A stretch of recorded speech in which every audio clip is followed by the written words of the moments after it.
Greetings, Blood Bowlers, and welcome back to a brand new episode of All or Nuffle. And I am joined by my ever-present co-host, Gary. Hello. And today we're going to be doing a little bit of a review / roundup. As you might remember, in his last episode, we were riding a wave of excitement for the davotational or bang average chicken bowl, depending on whether you live in Andy Davo's Twitch chat or not. So we're going to do a little bit of a bit of review and a roundup, talk about how we got on, what we liked about the event, maybe some things that we'd change, just a little bit of, constructive criticism. We're not going to be mean, are we, Gary? Nope. So, yeah. First of all, Gary, did you have a good weekend overall? I had an amazing weekend. Me too, likewise. Yeah, I had an amazing weekend. There were definitely a whole bunch more of better things than not so good things. But I don't think there was any things that were particularly bad. No, God, no. We're almost making out that we're going to be giving the davotational a right good slagging off, but actually it was absolutely fine. It was great. I had a good laugh. Yeah. But actually, I think the stuff in the weekend outside of the tournament was the thing that made me giggle so much. Oh God, yeah. Because we travelled with a few people, didn't we? And we all met up, and we did indeed. It was a good laugh. It was a really good laugh.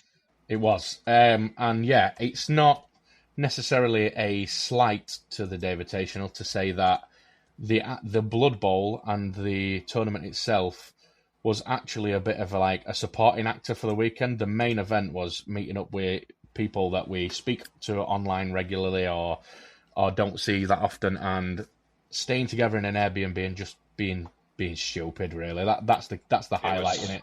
There was lots of silliness, and I went with the weekend for 6 games, thinking I'll be happy if I get any better than 6 losses.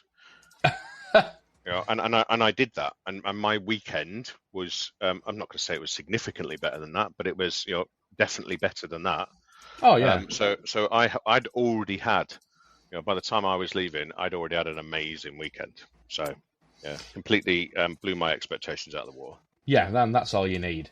I think one thing worth mentioning immediately is that obviously this is beyond anybody's control, but the weather on Saturday was dreadful. The Saturday was dreadful, wasn't it? Dreadful hot, wasn't it? Yeah. It was hot, wet, and sticky. It was awful. And so there it were was a room full of 120 blokes. There you go. It was hot. It was not necessarily rammed in, but we were. You definitely couldn't swing a cat, could you? No, definitely. We weren't sardines, but we were board to board almost.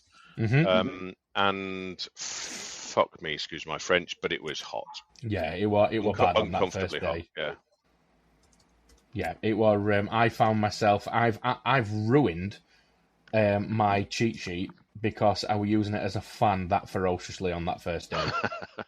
Honestly, it was. And again, there's nothing anybody can do about that. I spoke to a few people, even some of the people that were involved in organising, and they were like, this place usually has air conditioning, but it's broken. They've had an engineer out, and they weren't able to fix it in time for today. So, that will explain a few things. Yeah, it really, really was beyond anybody's control. So I feel like a little bit of a dick for moaning about it.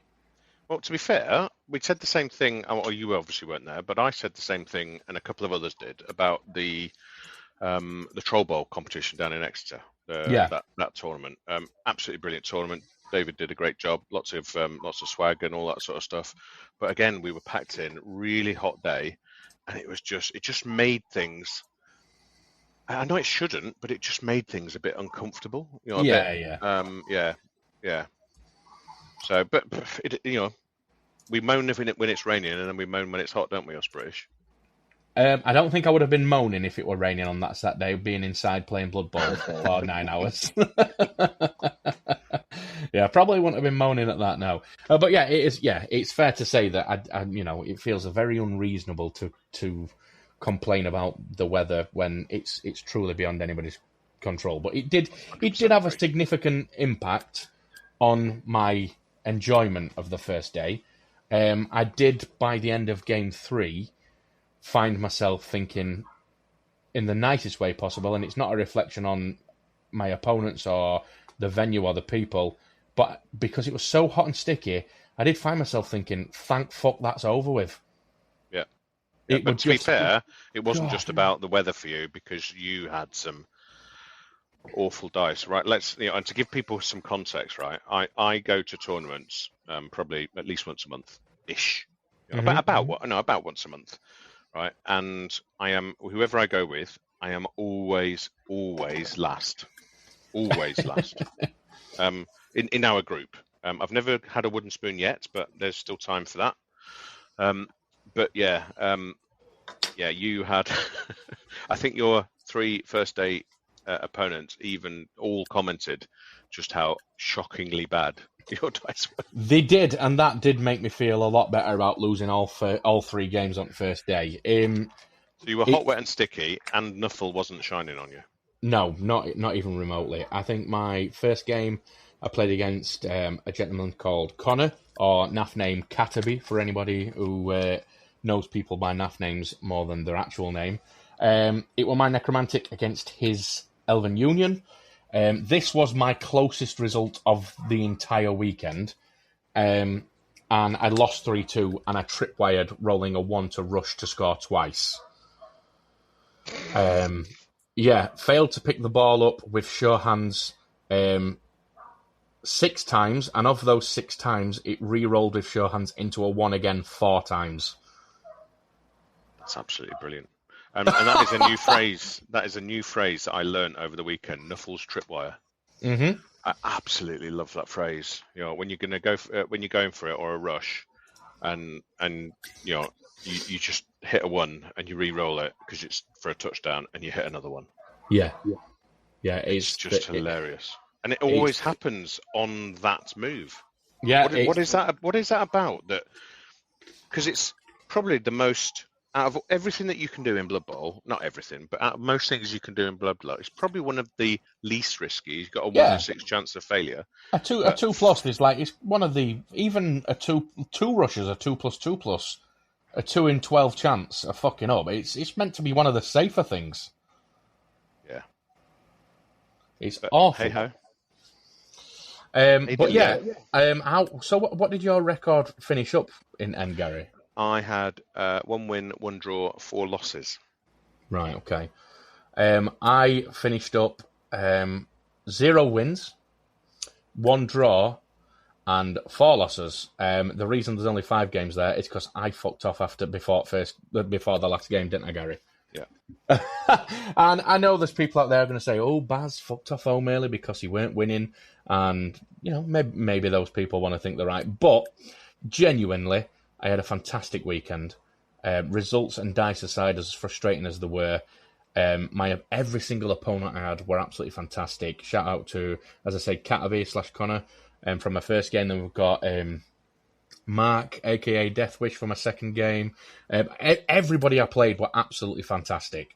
But the 4th game, or the 5th game finished, and we were sitting at around, probably by this point 3-4 o'clock in the afternoon on the Sunday.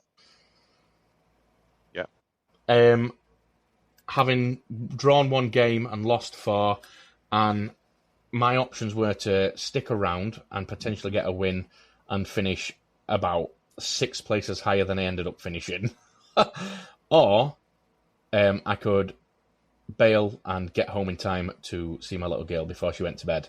And because if I'd have stayed for the final game, I wouldn't have made it home in time to see her. And then with me working, it were going to be Tuesday morning until I next saw her. So I made a family man decision. And I did have a little bit of regret on driving. I thought, I should have just stuck it out, because people are going to think that I just bailed because I weren't doing well. But truly, and I've said this to you privately as well, as frustrating as the dice were, and as frustrating as the run of games that I had I was still having a great time. I'd like to think that I weren't. It didn't affect me. I lost 3 games on Saturday, and we still had a grand old time on Saturday night, didn't we? Yeah, it was absolutely hilarious, mate. I had such a laugh. It was unbelievable. Yeah,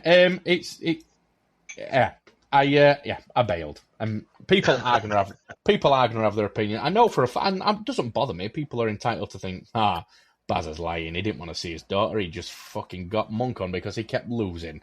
And you know what? Maybe that is the case, but I assure you, if it is, it was totally subconscious because I were having a great time. I just made a daddy decision. Oh. Mate, it's not a problem, is it? No, not at all. And by the looks of the way things finished up, the guy who were meant to be playing in round 6 got a free walkover win and finished higher up. So there you go. What I think is the next thing we probably need to address is it were quite the point of contention throughout the weekend.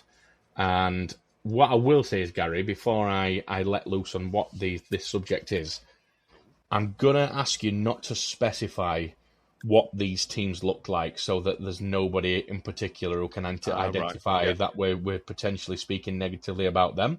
Yeah. But what I want to talk about is some of...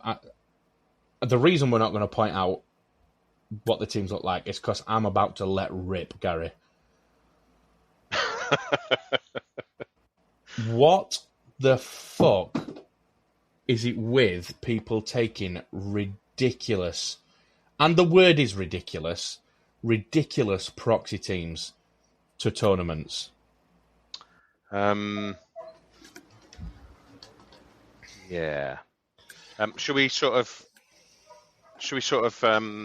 summarize it for people who are listening? Like when you go to tournaments, obviously loads of people have GW teams, like the official GW teams. You can't play at Warhammer World without a GW team.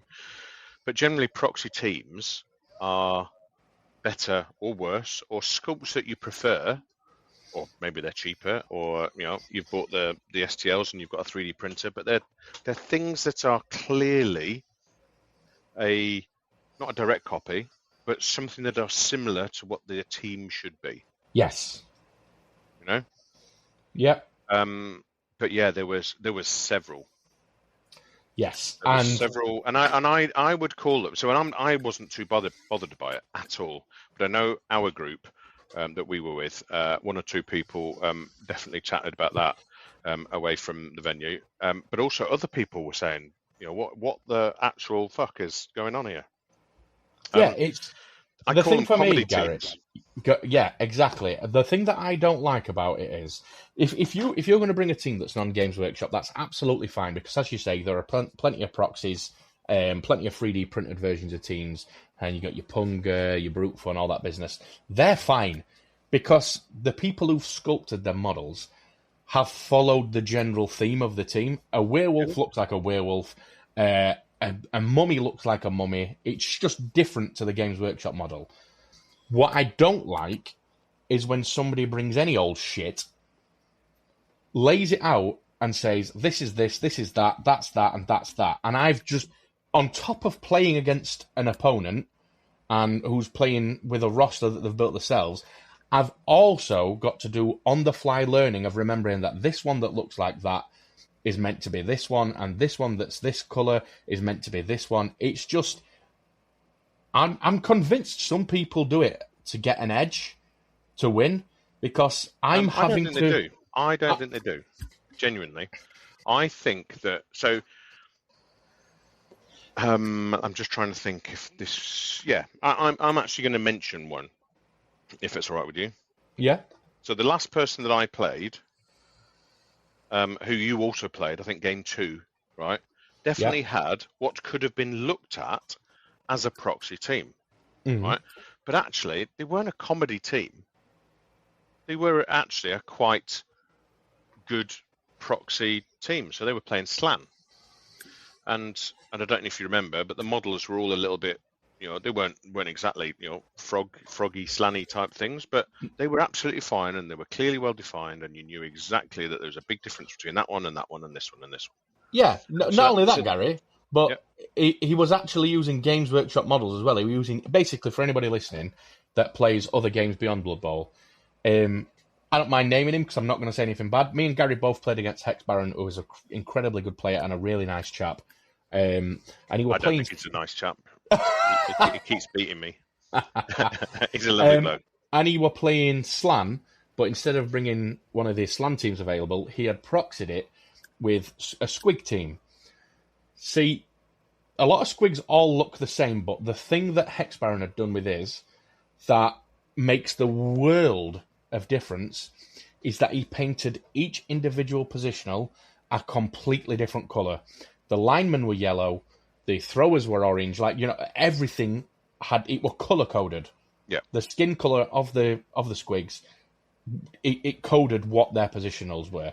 And all he had to say at the beginning of the game is line his team up and say, this colour is this, that colour is that, that's that. And then that's far easier than somebody saying, yeah, this one that's a millimetre taller than these ones is actually this, and this one that's got a red ponytail instead of a green ponytail is this. Like, it gets a little bit too close for comfort is probably the word, where but maybe it's just me, maybe I'm thick, but when people play with teams like that, I feel like I have to commit so much extra brain power, into remembering or figuring out which is which before I commit to my actions, that I find myself forgetting other stuff or putting too much focus on, my turns take even longer than they might usually. I'm like, which one? Or you find yourself saying, I'm going to blitz this, and you think you've got it right. Oh, yeah, that's a lineman. I'm going to blitz that lineman.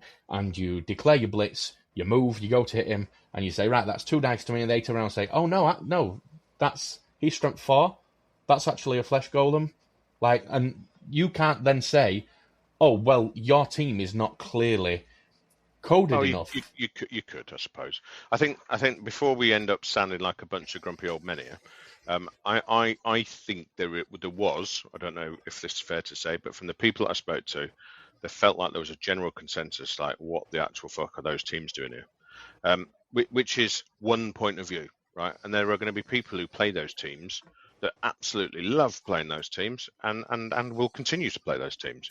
I think all we're doing is we're saying, I was very much sitting on the fence. I don't think I'm ever going to buy a comedy team myself. I buy proxy teams because I've got 50-50 proxy teams and Games Workshop teams. Yeah. So I will always have proxy teams, but my proxy teams are, themed to the actual team that I'm playing. Yeah, like a wolf's a wolf, with the teams that you've got, or a wood elf thrower looks like a wood elf, and he's got a ball cocked back in his hand ready to throw it. So that's a wood elf thrower. Yeah, absolutely. And I think, maybe I am being a bit too negative, but I wish that is. I don't know if it's just the davotational or if this is the first time I have encountered teams that were that far across that end of the scale in terms of not being able to tell which is which. They weren't even just over the line, whether no. the sort of 2 or 3, 4 teams that we were. Yeah, so like I say, this is my first time seeing an abundance of teams like that at an event, so I can't say and maybe whether there's a that thing. was. So I don't know about you, but I don't listen to. So I look at. I watched some of Dave Foe's videos for me learning, but I don't tend to watch too many of his games. I don't watch. I don't follow his Twitch. Maybe there is a thing in people that are in that community where they love, somebody let us know. Is proxies that are really, really like what I'm calling comedy proxies? Is that a thing? Yeah. How far would you go with a proxy? Yeah, we had this conversation just before. That's going to be the question for this episode, I think, is where, at what point in the scale of proxy do you draw the line, of where a team no longer becomes recognizable? And everybody's line is going to be different, right? But I would probably guess, maybe wrongly, that most people's line would be, it needs to sort of look like the team that you're playing. So I would love a human team, right, that's based on the Discworld Terry Pratchett Guards books. I'd absolutely love that, right? Is probably on the line? Is it over the line? Well, they're humans, and if I painted them the right color, could I get away with it? I don't know, maybe. What else? A Lord of the Rings team. You could have that as what is it called? Is it Old World Alliance that has different different things in it, different races? That's right. So there's a whole bunch of things I think that you could maybe get away with, but I think the things we saw that weekend were so nothing to do with Warhammer at all, or to Blood Bowl, were they? Yeah. And I think I'm not going to say what this team looked like or what team they were meant to be proxying, but Brian, who we travelled with, in his second game, he came up against one. That is probably... I played one. I played one. But this one that Brian played, I think is probably... That would have won the award for the worst out of all of them.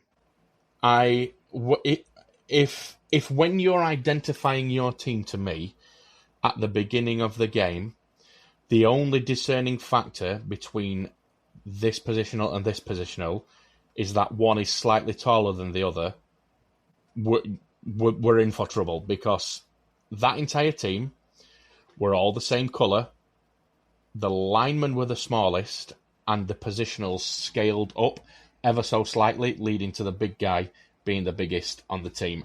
And they looked identical, and the only difference was the size. And how Brian got through that game, and being the gentleman that he is, probably didn't make his frustration clear to his opponent, I will never know.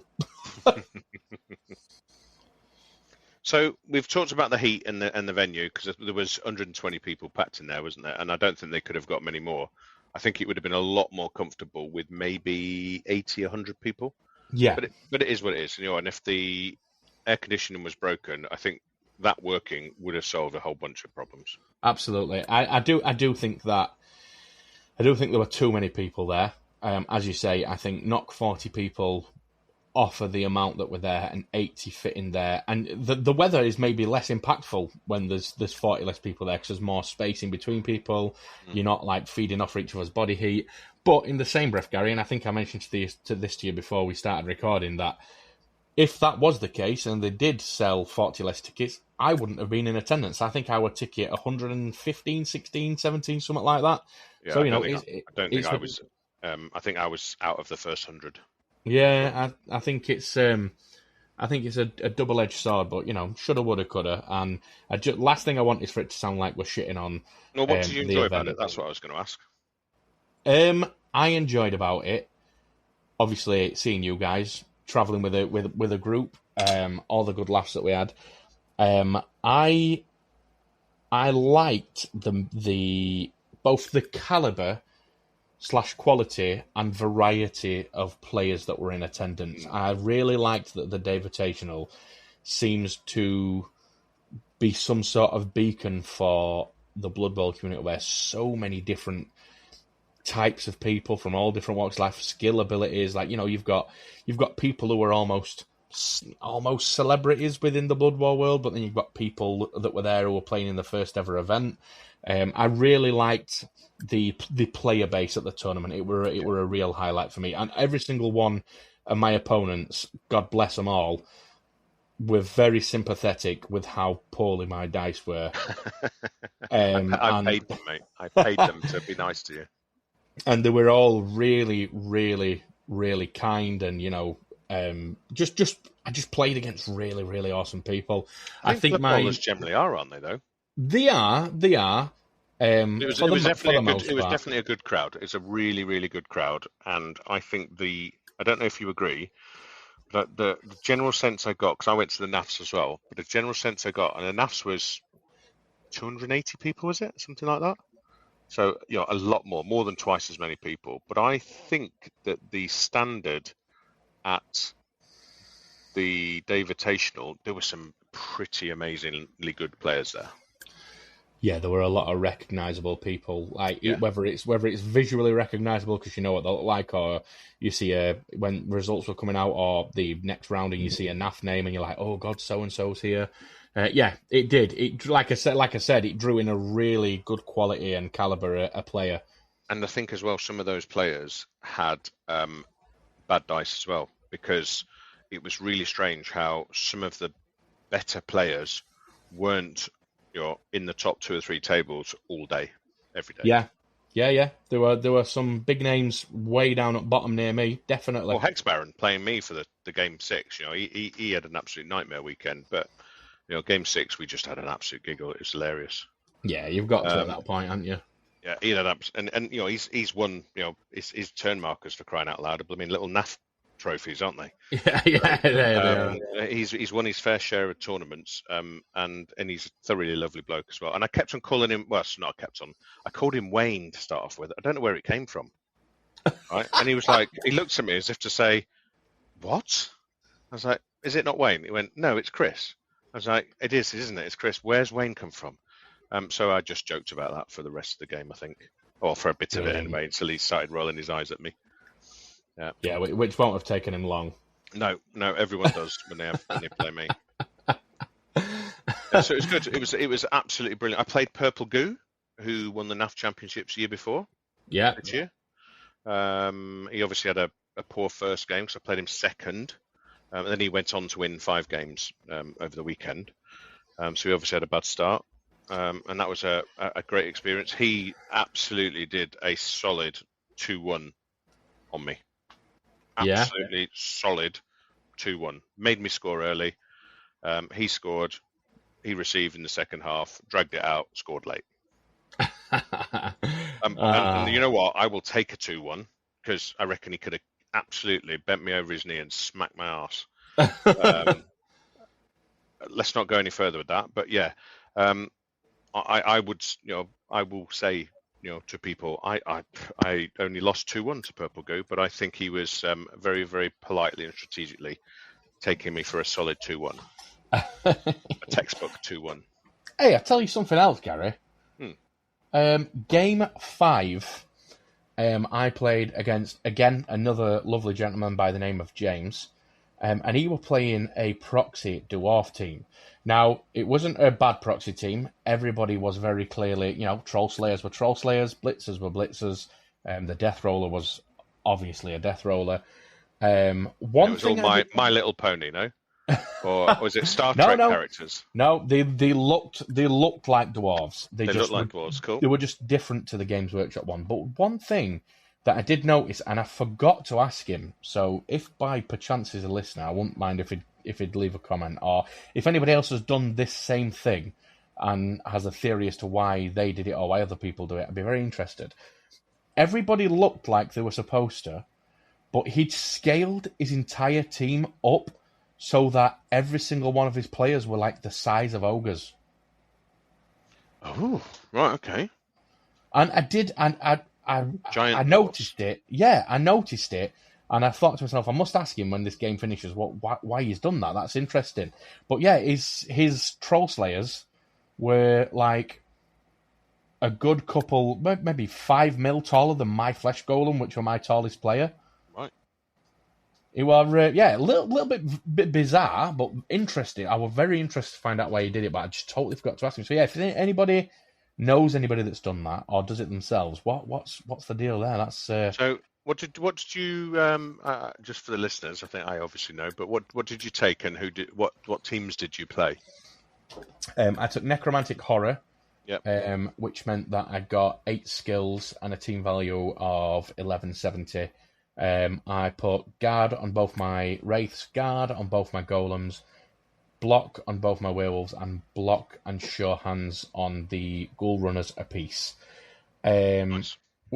On paper is a very solid roster, but as we've already discussed, just did not work out on the weekend. I came against a really nice mix of teams, to be fair. I did hit agility early. I played Elven Union first. That was Connor, aka Cataby. Then I played against Deathwish, whose name I do believe was Chris. No, I think it was Mark. Oh my god, I'm ever so sorry. Special shout out to Deathwish, my favourite opponent of the weekend. Just an all round, and I know he listens to the podcast as well. He messaged me. I got in touch with him to thank him for being my favourite opponent of the weekend, and he mentioned that I shared a link to Nuffles Nomads to him and said, listen, I know you're probably already in a ton of Blood Bowl chats, But if you don't mind one more, I've got this little community, and it'd be a pleasure to have you in there. And he recognised the name Nuffle Nomads from listening to this podcast. And he replied to me and put, "Oh my God." He said, "You can fuck off. I'm not joining you bunch of idiots." No, he said to me, when we were playing at weekend, I thought I recognised your voice from somewhere, but I could not place it. Well, to be fair, that actually happened on my first game. Somebody in the game next to me recognised my voice from this podcast, which was bonkers, like absolutely bonkers, because it was really lovely about it. But I said to him, "We're just a bunch of idiots that just talk shit about Blood Bowl," and he said, "It's brilliant, I love it." And I get, right, we're not going to be everybody's cup of tea, right? Because we don't go deep into strategy and do like full on team reviews, and we're not serious about it. But we love a laugh, and we love Blood Bowl, and we love the community generally. Yeah, absolutely. It's always nice that when you bump into people who have listened or maybe recognise you, but that's purely because we love the game so much and we love getting together and being silly and talking about it, that it's a bit of a payoff when you do get that. But yeah, anyway, just a quick special shout out to Mark, aka Deathwish. My second game played against his High Elf team, so I had Elven Union and High Elf back to back.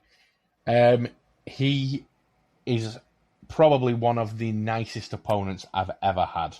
Not what you said about him earlier. Don't do this on air, Gary. Don't do this on air. No, seriously, a really, really lovely guy. Very sympathetic to when the dice went tits up. And just one of those people that, regardless of what's happening on the pitch, their presence and them being the way they are just makes the game a win regardless. Just a really, really lovely guy. So a special shout out to Mark. Nice. Game 3 was Hex Baron and his Slan. So 3 agility teams on day 1, hence why I got battered, because my dice were very poor and agility teams took advantage of that. Was it your dice that were really, really poor? Or was there a little bit of their dice were really good? Or were they just getting a good bang average set of dice and yours were just poor? Yeah, I think that's probably accurate. There were a couple or instances where they went on hot streaks, but for the most part, my opponents just rolled, an average mix, and mine just... Best thing is, as well, I used like 8 different sets of D6 over the weekend, and every single one was shit. So yeah, game 3 were against Hex Baron and his Slan. He battered me 4-0. But I'm not afraid to say that at that point, I'd kind of stopped giving a fuck. And I came up against a team. I've only ever played against Slan once before, so I were really squirrely on the rules. So, honestly, and I'm not suggesting for a second that he would do this, because he's a lovely guy, but he could have been fucking telling me he needed to roll anything for them leaps, mate, and I'd have just nodded my head and said, yeah, whatever. Mate, that's exactly how I felt, and I just trust Wayne, because he's not called Wayne. I trust Wayne implicitly. Yeah, so that Hex Baron battered me 4-0 to cap off day 1 nicely. Then day 2, I got my only, I don't know if you can call it a positive result, but I went into, this was my funnest game. Mark, God, I played that many different Marks and Chris's in my time. Deathwish, aka Mark, was my favourite opponent of the weekend, but the 1-1 draw Necromantic Mirror match on Sunday morning was my favourite game. That was against Chris. And I forget his naff name, but I recognise him. I've seen him. I think he was at Bugman's Belter back in Feb. I recognise him. Right. Lee knew him as well, so he must be from where Lee's from. Fantastic. It's in fact, I think you know who he is. I think you played against his son. Oh, the bald gentleman with the glasses. Yeah. He's quite a reasonable player. I think I played against his son at one of the Games Workshop events, and both of them were at the NAF Championships as well. I always say hello to him. Yeah, They probably really roll lovely their guy. eyes. Yeah, they probably roll their eyes when they walk past me and go, "Oh, it's bloody him again." He was a really They lovely are guy. lovely. He gave me a really good game, and I think a 1-1 draw was a very fair result. It was probably the most behaved my dice were all weekend, and his were about the same, performed about the same as mine. So I think it were a very fair result. And I did say to him before the game started, because we'd both at that point lost all 3 games on the first day, and this was first game at day 2. And I said, do you know what, Chris? I says, why don't we, before we roll a single dice, why don't we just together manifest a draw? Because I think that's probably best for us both, a bit of a morale boost for us both. And he said, do you know what, I'll take that. And it ended up finishing a draw. Did he lose his first 3 games as well? He did, yeah. He had a rough day one as well. Yeah, I'm going to say, because he is not the kind of person that would have lost 3 games. No, he's a really, really good player, and it sounds like he had a rough day one dice wise, just like I did. To be fair, mate. Yeah, and which is unusual, really, because my 3rd game I played on the end of day 1. I played who eventually got the wooden spoon. That's who I got my win against. But I was really surprised because I know I got 2 losses, but my losses weren't bad. Yeah, there were no. Mine fucking were. I got absolutely trounced. So my results for the day, the weekend were lost 3-2, lost 3-1, lost 4-0, drew 1-1, and then lost 2-0. And who did you play in game 3? Hex Baron. In game 3? Yes. God, he must have had a really bad one. So, yeah, I just find it really funny how you were playing Hex Baron for your 3rd game, and I was playing the person who got the wooden spoon for the 3rd game, which, in a funny sort of way, set me up really badly for the next day because I'd got to win.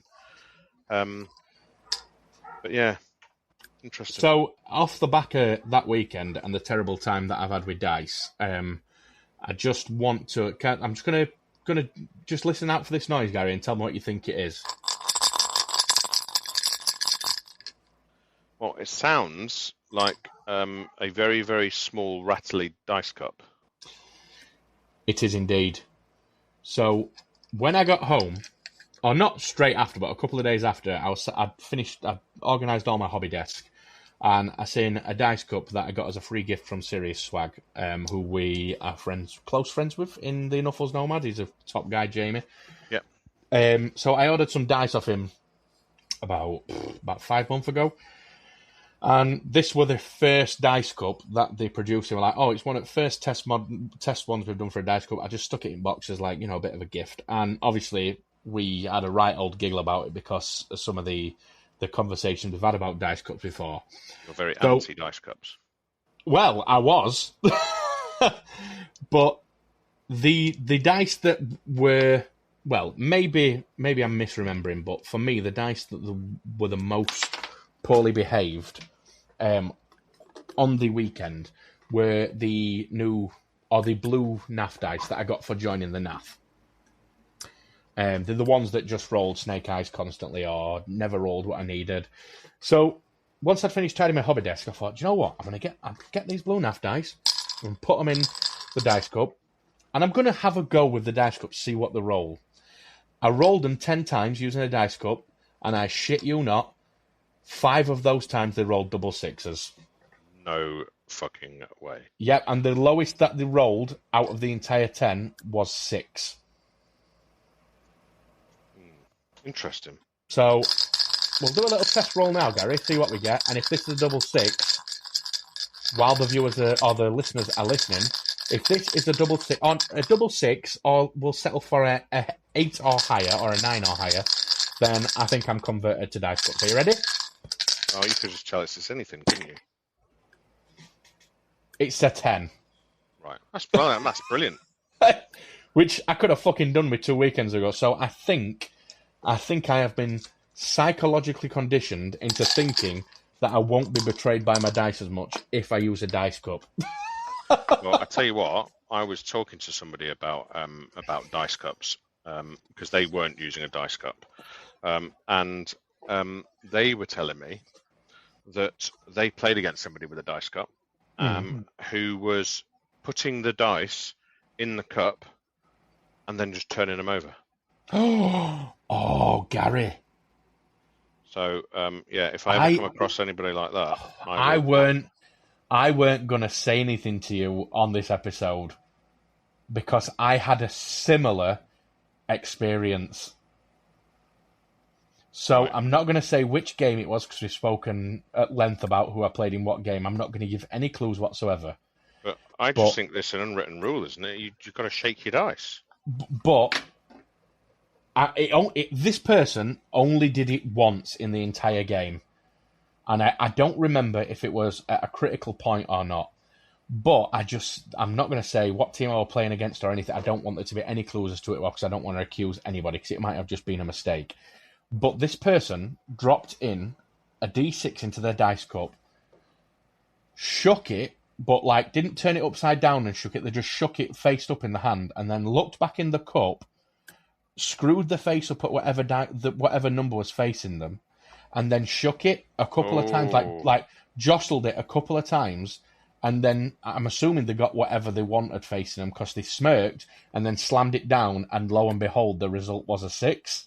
Now, again, it was in an entire weekend, and specifically in that entire game, that was the only time I thought, "Ooh, that was a little bit strange." That's a little bit close to the bone. And it never happened again before or after in that game, so I never said anything. But the fact that you've just said that has reminded me. I thought that might be worth mentioning. So yeah, I think it's just something to watch out for. I'm relatively new to dice cups, so my first time I got one was at the NAFs. I'd actually bought a dice cup at the NAFs just because I was so fed up with my my roll of dice that was happening. I just wanted the sense that it was a bit more randomized. Also, the other reason why I like them is because if you've got a slam mat, you can absolutely control where your dice are going to land. So I think everyone probably can guess I'm a clumsy oaf, and me throwing dice randomly onto a Blood Bowl pitch is going to result in players getting knocked over. So it's the best thing I did for my Blood Bowl game is having a dice cup. But I absolutely love it because now I can just give it 2 shakes and put it down. And I know it's going to be random, and you can't, you do, like everybody else, you do obviously sacrifice one of your children to Nuffle before every tournament. As you recently educated me on, that's where I've been going wrong. Did you not sacrifice any children to Nuffle before the davotational? Nope. Right. Well, mate, you need to pick. You need to pick your least favorite child. Yeah. And just sacrifice them. Yeah. I did make a note of that after you told me. I'll tell you what else I've got in front of me, Gary. Go on. I've got a lovely, shiny NAF patch. Have you? I have. A bit of an adhesive on the back. Yeah. Awarded to me by a very kind gentleman.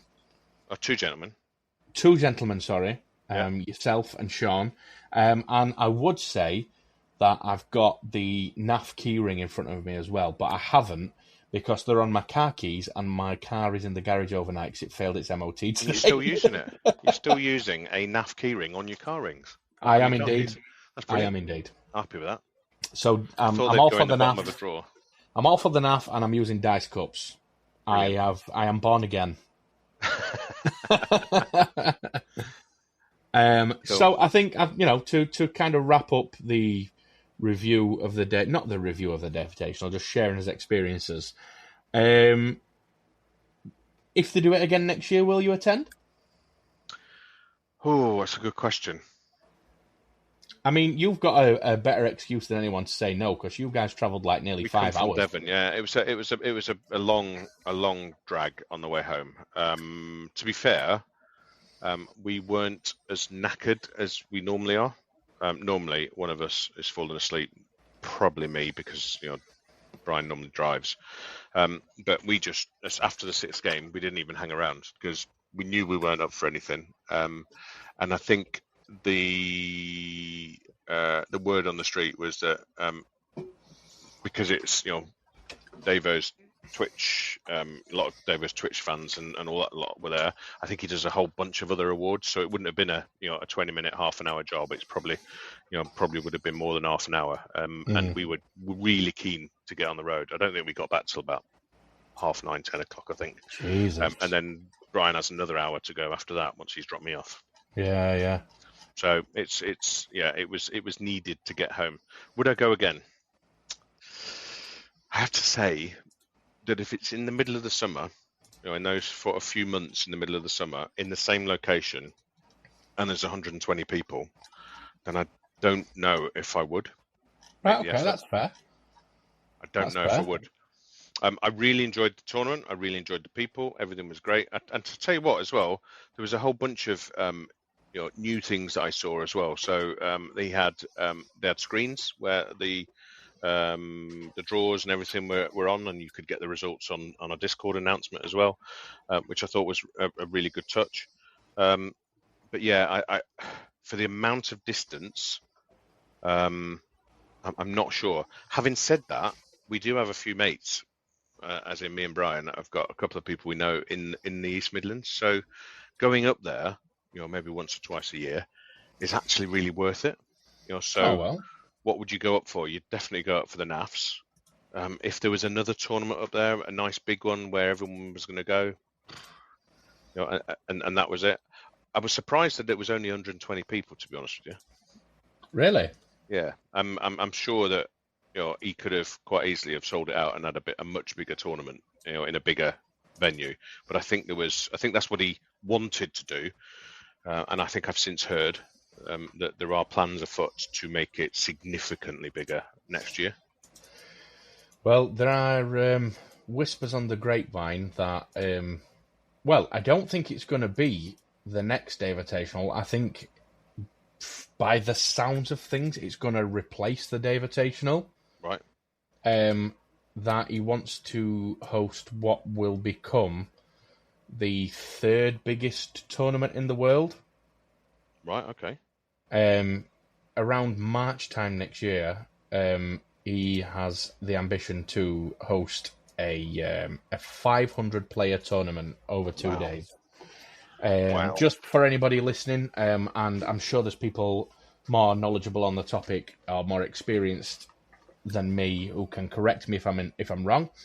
But the World Cup generally gets between 3,000 to 4,000 people, somewhere around there, which is the biggest in the world. The next is, I believe, again, I'm happy and open to being corrected, but I think the second biggest is Euro Bowl, which is it like 600 to 800 people? So Andy Davo doing a 500-player tournament in the UK would make it the biggest event in the UK and third biggest in the world. Brilliant. Yeah, I don't know. I think the NAFs was 280. I think they could have probably squeezed in, 300. Yeah. I think at a push, but I think they left that last row of tables fairly much untouched. But they probably could have squeezed more people in. Yeah. But I think that was really comfortable. The NAFs, I have to say, the NAFs is probably the best tournament. Dan did an amazing job there, and the refs were pretty good. Yeah, apart from Glow, obviously. Glow wasn't great. Yeah, he was probably pissed up. No. I don't think it was too bad. But no, that was just and the thing is it was at all the shiny. Charlie Victor were there, as were my brain's gone now. The other company, Dice Company. Black Hawk Down? Yeah, Black Hawk Down. They were there as well, and there was a couple of other companies there as well. So they were there for all of the 2 days. It was a really, really great crowd, loads and loads and loads of space. So if the Davotational or whatever's going to replace it next year is more like that, then I think I'd be interested. Yeah, I think it's very, very early days. I'm not sure at what stage of planning it is. I know he's mentioned it quite a few times in his Twitch streams. But yeah, like I say, it's not to say that the Davotational was bad. But I do think if this 500 player one is approached like the NAF champs, then yeah, I think that I put it this way: I don't think they will struggle to sell 500 tickets. No, I agree. And I also think that a 500 player tournament might also attract players from other countries. Right, okay, yeah, that's quite a good shout. Think of the amount of people who travel for World Cup, amount of people who are travelling for the Euro Bowl. It's not too big of a stretch to say that people from other places would travel over here for a 500 manner. Yep. Yeah, that's a good point. So yeah, it'd be interesting to see what happens. I'll follow it closely, and when we have some more updates on when tickets are going to sell, how much tickets are going to be, where it's going to be held. It's a decision to make then, innit? Rather than saying, "Oh yeah, 500 manner by Dave, I'm going." Do you know what I mean? Yeah, absolutely. Well, yeah, we shall see. I tell you what, have we got anything else in the calendar, Gary? I think you've got a tournament coming up, haven't you? One this weekend, yeah. Very nice. I am going to a local tournament in Ilminster, which is actually not a Blood Bowl tournament. It's a big 24-hour gaming tournament, and there is just a Blood Bowl thing there amongst other things. Oh, very nice. It's a charity thing, so it's Cots for Tots. It's in Ilminster. I think they've still got tickets, so if anybody is listening and they want to go to Ilminster for a three-gamer, I think it's doors open at 9 and first game's at 10. So registration on tour play. So and you just pay, and I think it's quite cheap. It's 12 quid. Oh, brilliant. Yeah, so there is, I think it's only a 20-person tournament, and I think there's 18 people registered at the moment. Oh, very cool. Not too dissimilar to yourself, although it's a little bit further away. I've signed up for a tournament at a local game store. Do you know what? Weirdly, it sounds like pretty similar, barring the charity aspect, because this is Yorkshire after all. I think it's 18 or 20 people, and my ticket was also 12 quid. Nice. So yeah, I've got that on. I think it's the 28th of September.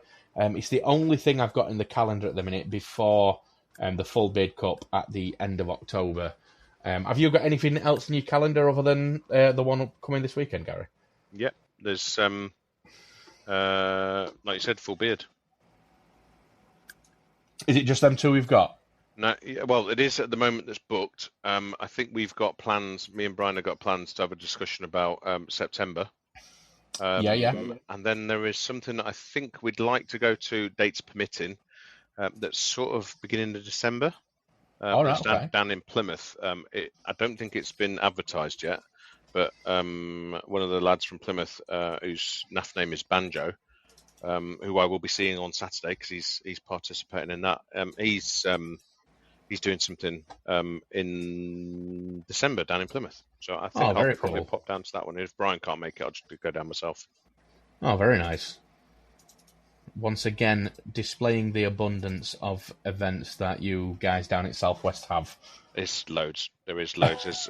There's a rule in the Southwest sort of series where the tournaments can't be within 2 weeks of each other. Wow. Yeah. And genuinely, it has caused some problems sometimes. We're trying to fit everything in because there is so many tournaments. Yeah. And we are lucky. We are really, really lucky that it's as busy as it is. Oh, brilliant. I tell you what, Gary. Shall we have? We're recording 53 minutes. We've got a little bit of time to talk about your journey with humans, haven't we, mate? Mate, yeah, absolutely. Yeah, we could do that. I'm starting to get them. I'm starting to understand them. I'm starting to. What's the words I'm looking for? You're starting to feel less like you're fumbling your way through a turn, and you actually know what you're doing. Yes, yeah, and let's be honest, right? I'm no expert with a record of 114. I'm not going to win any awards, but bearing in mind I've been playing 18 months. And I've gone from absolutely nothing, and I'm not one of those people as well that will, read the rule book back to back 6 times and watch videos 24 hours a day and swat up and learn. Although there is like a little bit of ADHD in there, I sort of want to. I want to enjoy the journey as well. I don't want to, because I'm very much a bugger for getting a hobby, learning it really, really quickly, becoming really good at it, and getting bored. Yeah. I don't think Blood Bowl is the sort of thing you can get bored about. No. I think there's so much to learn. Yeah, there is. Yeah, so I think my journey so far has been learning about a few teams. So I started with Orcs and Lizards. The offensive and the defensive assists was a huge thing to get my head round. Yeah. And eventually, when that clicks, then you know that you've got your foot under the table of Blood Bowl. And then there's a whole bunch of things that you sort of need to learn. And one of the things that I was really struggling with was my speed, my pace in my game. Oh yeah. And because the reason for that was that I was trying to think about everything rather than just get on and do stuff. So what I actively tried to do at the davotational, and I think it worked by and large. I didn't finish every single game, but I think I finished most of them. What I tried to do was make sure that I was doing all my free moves, where I was absolutely certain, not even absolutely certain, where the gut feeling was that I wasn't going to do something different. So standing somebody up and moving them away, I didn't really do straight away just because I thought there could be an assist there. But I sort of before the turn, I was having a really good look at what I was doing, really starting to understand before it was my turn what the options were, and then when it was my turn, getting straight into it. Not spending as much time chit chatting. I still chit chatted and talked shit across the table, but I think things are starting to come together. But Blood Bowl is not something that just happens. Like, you don't just flick it on like a light switch. It's such a complicated game, and to become good at it, it's something I down the line I'd like to work towards. But yeah, I'm starting to feel my way into just getting away from a basic level and moving into the world of intermediate Blood Bowl. Maybe I've still got 9 toes in the basic level and 1 toe waggling over the line, maybe. Yeah. But yeah, I'm enjoying it. So humans, the thing with humans that I'm finding is because all the rule packs are so different, it's really confusing which skills to take because the roster sort of builds itself. I'm loving the fact that there is all the variety. So with the Bashy teams, I didn't have passing as an option. I didn't have swinging from one side to the other side swiftly and back again as an option. And having a solid 2-turn touchdown and even a 1-turn touchdown as an option in there has been quite good. But I think the thing for me has been with the skills. So if you get a not so generous rule pack where you've got 4 skills, then the problem you have is because you're always going to take 4 blitzers as a human team in a competition. What do you put on your blitzers? And is there somebody else that you would put a skill on? So that would be the first thing with humans. And I think you need to put those 4 skills on your blitzers, possibly an ogre. Yeah, maybe. Are you saying that you're finding that with the variety of rule packs that you're sampling with humans, that you do think that there is a point on the less generous side where you feel that maybe you have to spread yourself a little bit too thin to compete at where you're at the minute? Yeah, I think you're right. I think what I'm trying to say is when you first pick up a team, I don't think you really know which skills to put where, which are the most important. And the thing I've found, because I think I've played them now in league and competition, probably 20 games now. I think the blitzers are your key pieces. Yeah. Where you're going to put your first skills. Now, obviously in league, you don't get to choose because you get your SPP and you get your man of the match and all of that sort of stuff. And my blitzers in my league game are not very well skilled. So yeah, I've gone. My first thing that I did with blitzers was I spammed guard across all 4 of them, and oh my god, was it successful! It was super, super successful. And it wasn't the first tournament. I played around a little bit to start off with, but that was the first thing that landed and that just went really well for me. Yeah. The thing I found subsequently after that is it wasn't that guard worked really well. It was that because I'd spammed guard really well, it didn't matter which piece was where. Yeah. So unbeknown to me, I'd naively got lots of guard everywhere and thought, yay, go me, I've got guard everywhere. But it was only because I'd spammed it that I'd got guard everywhere. When you start doing things like having 2 guard and 2 mighty blow blitzers on your human team, and you find that, fuck, I haven't got guard over there, they're both over there, then you start to think about, well, wait a second, I need to plan my moves a little bit better and I need to keep your guard pieces. Yeah, so I think having 4 guard is brilliant, but if you can up your game and start to really use guard on the players that you've got it, and then free up your blitzers for some other skills like mighty blow, and other skills, like tackle maybe, then I think that's a shout. Ogre, I've tried block on it, I've tried guard on it, and I've tried grab. Don't forget frenzy off my recommendation. Oh, flipping heck! That was the first thing. I won't be doing that again. It just and to be fair, I only tried it the once, but yeah, frenzy on my ogre was hilarious. It was really funny. It was really funny. I'd say some skills that I've been using on the throwers have been things like cannoneer. Yeah. Another one that I'm about to play with this weekend is running pass. I wonder why you're using that. Somebody told me about that. A wise gentleman called Baz said, why don't you try that one? And told me why.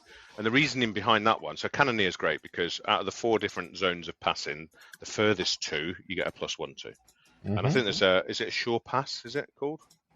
What, you mean the one for the lower half? Yeah, safe pass, is it? No, that's accurate. Accurate, that's the one, sorry. Yeah, so I'm still learning. You don't ever stop learning. So accurate is for the lower 2 zones, and that gives you a +1 for those. And to be fair, a +2 pass with a reroll, I didn't feel that accurate was a really good use of a skill. That was just my thinking behind that one. So I know some people love accurate.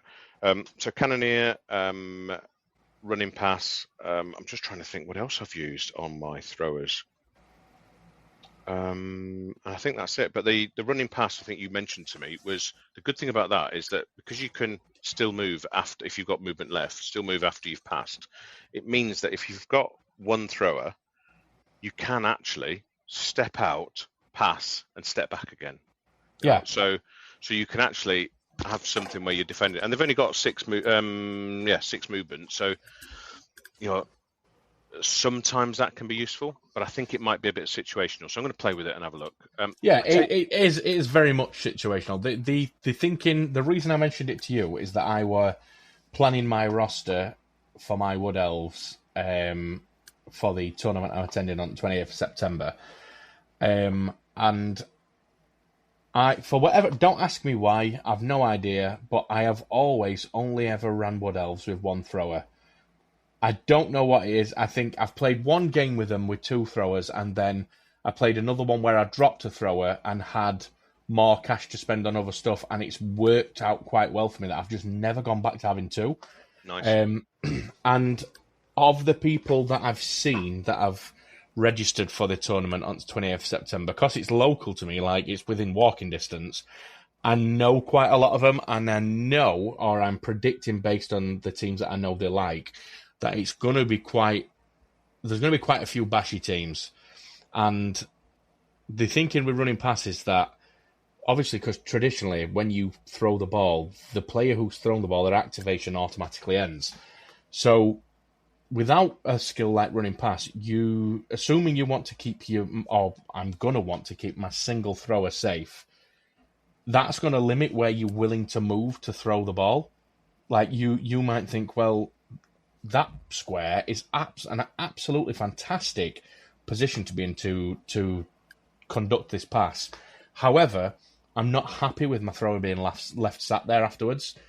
having running pass means you can move them to there, do the pass, and then move them back to a place where you're comfortable with them being safe.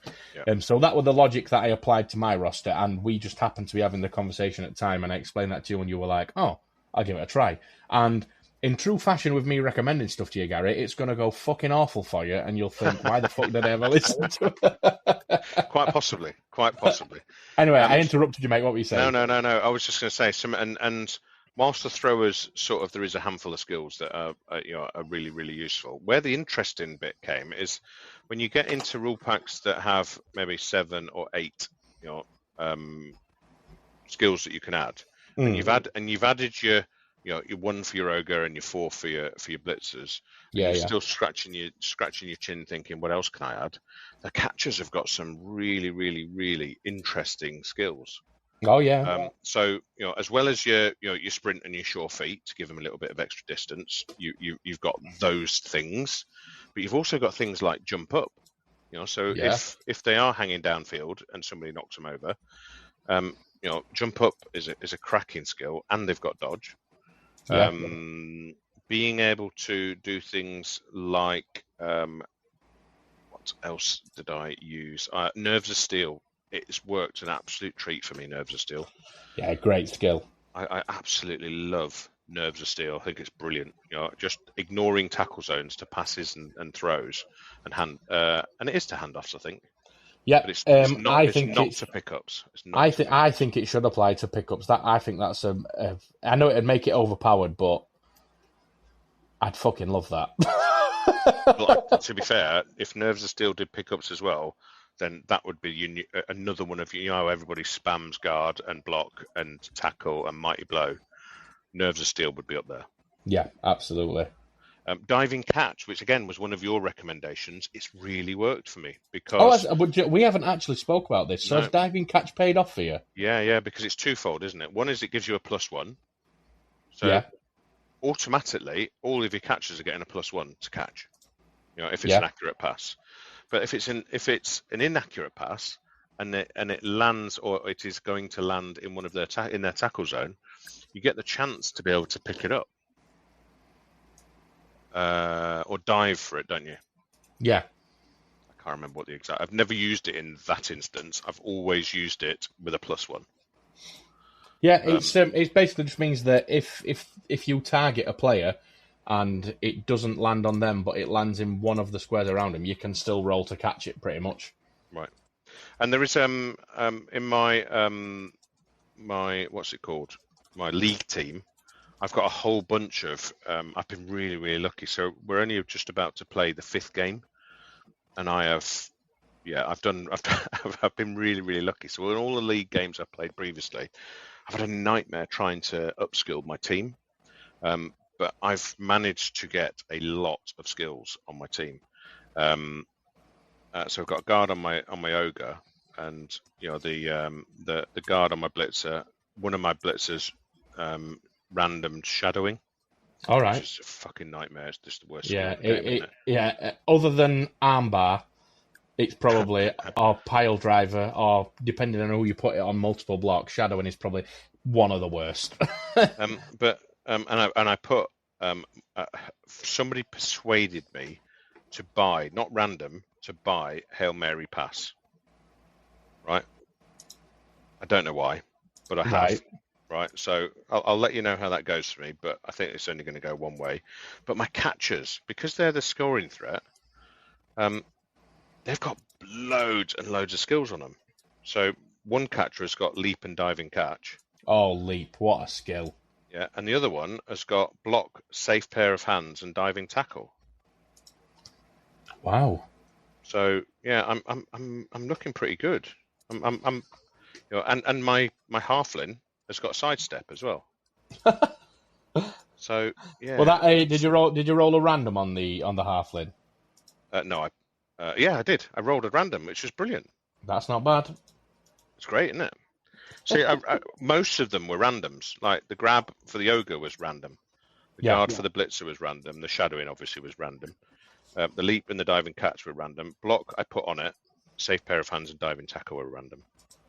Hail Mary pass, I'm embarrassed to say, it was something I bought for full price. And Chris, Chris knows which Chris he is. If it doesn't work for me this season, I'm not going to be very happy with you. He recommended it. He said it'd be brilliant. You'd love it. And then as soon as I bought it, he sent me a laughy face emoji to say, "Ha, you bought it." Hey, one thing you can rest easy knowing is that if you're ever in a position where you're currently winning the game and your opponent's got you pushed up against or back into your backfield, and giving the ball up there would be an absolute nightmare because it means they can potentially score, you can just declare a pass action and hoof it straight up over end of pitch to waste time. Yeah, and that's I think what I've bought it for. Is a it's not necessarily a guarantee, but it's a a bit of a backstop, isn't it? Yeah, absolutely.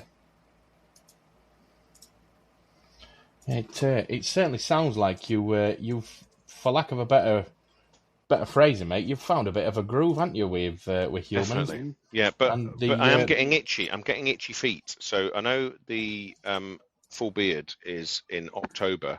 Mm-hmm. But I have to say, we're only at the end of July now, coming into August. We've got all of August, all of September, and pretty much all of October. Yeah. I'm not sure I can keep hold of humans for another 3 months. No? No, I don't know. We'll have to wait and see. I think the fun might have, not the fun, but the novelty might have worn off by then. And then I'm at a point where I'm like, you know what, I want to scratch my new team itch, and I do have a short list. Yeah. I can't be asked to start painting another team, so I'm just taking Wood Elves. Although I would have a new Wood Elf team to paint if you would be so kind as to hurry up and get your 3D printer going for me, Mr. Gary. Well, funny you should say that, but I have just downloaded and bought some stackable skill rings. Oh yeah, I know the ones. And they literally are like thin. They're like coins, but with raised edges around the outside. Yeah, and they stack inside each other with magnet holes. And each of them has the skill, that they are for on the outside, so that you can, paint the rings a color, and then the surface of the lettering you can paint, a contrasted color. So I've just bought those. They weren't expensive at all, so I'm going to do myself a set of those and play with those, because I'm very much a Charlie Victor type of skill band person. I've bought quite a few of those, and they're great for tournaments. But they're crap for the league. Yeah. Because once you've got 2 skills, they just get in the way. Yeah, I've seen them stackable things before. They're really nice, to be fair. Well, if you're lucky, as well as you Wood Elves, I might print you off a set. Well, that would be ever so kind of you, Gary. Obviously for a small fee of a beer next time I see you. Yeah, absolutely. Or I'll get breakfast.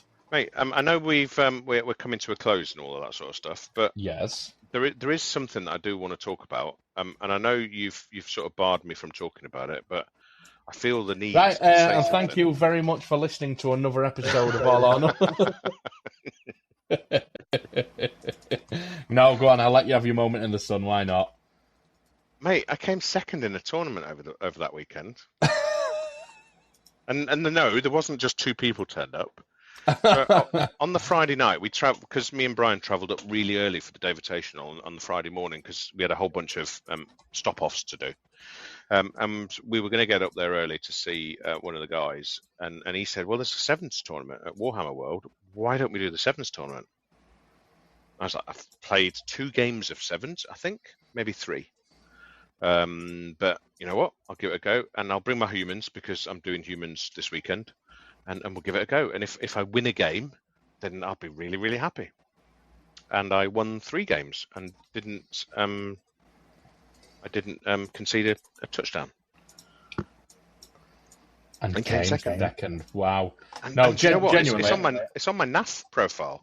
On my NAF sort of name profile, on my coach page, it says, one second, let me get to it. Tournament records, Warhammer World, Bugman Sevens Blitz, July 2024, second. Or runner-up. Runner-up sounds better than second, doesn't it? Yeah, it does. Yeah, I agree. All joking aside, like I were absolutely elated for you, mate. Like genuinely proud because, and I know it sounds ridiculous to start like getting all fucking philosophical when we're talking about a game of little men, but you were genuinely in a place with Blood Bowl like what 3 or 4 months ago where you were like, I just don't think I've got like the facilities to play well. Blah blah blah. We've spoke at length privately about changes to make to your team choice for starters, which has obviously been a massive catalyst, and things like that. So it was.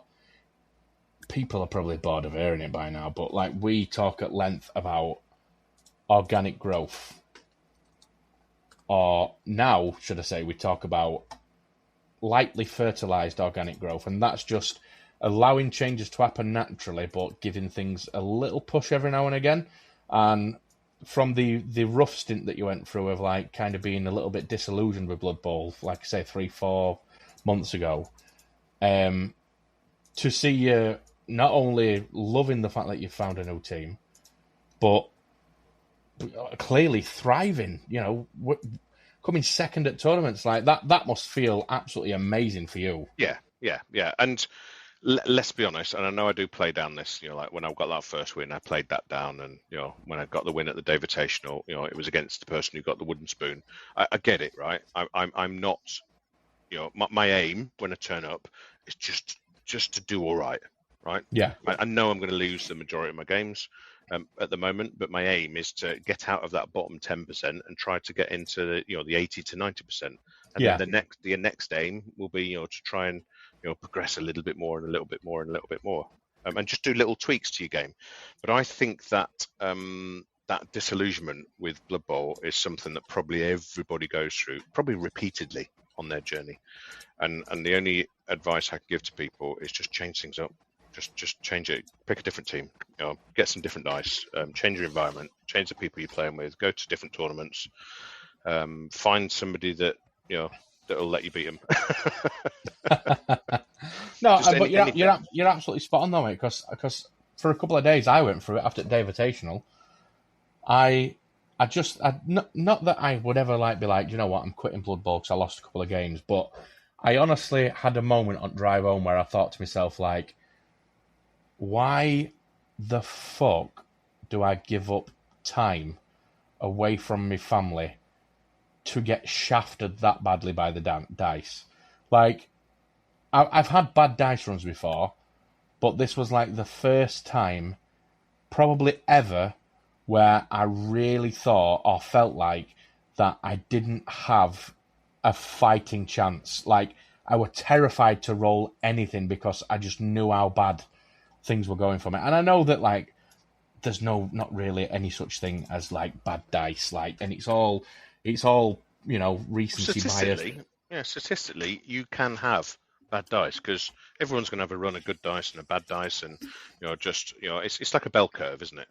Yeah, and there will be times when you go through a good period and there'll be times when you go through a bad period, but generally it'll be like a little bit swingy around the central and either side of it all.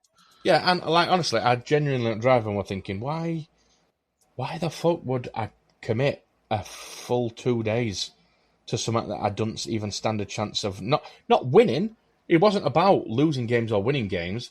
It's even standing a chance at competing because my dice were really that bad that I truly felt like I genuinely had no chance of even competing, let alone winning. So I just thought to myself, like, why the fuck would I commit time to it? And then, you have a little bit of a think and maybe fall out with Blood Bowl, or when I do, I fall out with Blood Bowl for a day or two, and then, I'll just think, oh, really good, I fancy playing a game of Blood Bowl now. And then next thing you know, it's like it never happened, but it does happen. And the good thing about Blood Bowl is it can be different things for everybody. It's got so many different facets to it. The people, the models, the painting, the strategy, the learning the game, the rules, the league, sevens, tournaments, gutter bowl, dungeon bowl. Yeah. There's just so much in the hobby, and it will keep you busy for life.